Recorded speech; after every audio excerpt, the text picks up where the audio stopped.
Hi friends, ఇదేంటో తెలుసా? వెలగపండు. వినాయక చవితిలో మనం ఖచ్చితంగా వినాయకుడికి ఇష్టమైనది అనేసి పెడుతూ ఉంటాము.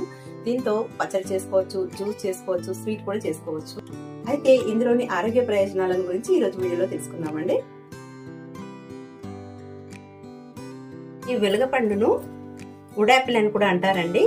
ఇందులో ఫైబర్ కంటెంట్ చాలా ఎక్కువగా ఉంటుంది. ఇది జీర్ణక్రియను మెరుగుపరుస్తుంది.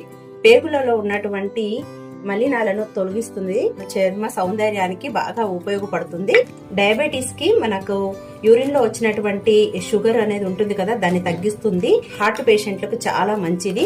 ఎక్కడైనా వాపులు ఉంటాయి కదా, ఈ వాపులను కూడా ఇందులో ఉన్నటువంటి టానిన్స్ అండ్ ఫ్లేవనాయిడ్స్ మనకు వాపులను అనేది తగ్గిస్తుంది అనమాట. అంతేకాకుండా వివిధ రకాలైనటువంటి ఆరోగ్య ప్రయోజనాలు చాలా ఉన్నాయండి. ఉబ్బసము, విరోచన, స్పెషల్ గా కిడ్నీలకండి. కిడ్నీలలో ఉన్నటువంటి చిన్న చిన్న ప్రాబ్లమ్స్ ను ఇవి ముందే మనం అప్పుడప్పుడు తీసుకోవటం వల్ల చాలా వరకు నియంత్రణ అనేది జరుగుతూ ఉంటుంది. ఫ్యాటీ లివర్ ఉంటుంది కదండి, ఆ లివర్ పేషెంట్స్ కి అయితే ఇది చాలా మంచిది. తినటం వల్ల ఇది చలువ చేస్తుంది అనమాట. ఇది పచ్చిది అయితే ఒక రకంగా ఉంటుంది, పండుది అయితే ఒక రకంగా ఉంటుందండి టేస్ట్. ఇది కొంచెం వగరుగా ఉంటుంది. చాలా హెల్త్ బెనిఫిట్స్ అయితే ఉన్నాయండి. పండు దొరికితే మాత్రం మిస్ చేసుకోకండి. ఈ వీడియో మీకు ఇన్ఫర్మేటివ్ గా అనిపిస్తే గనక ఖచ్చితంగా లైక్ అండ్ షేర్, సబ్స్క్రైబ్.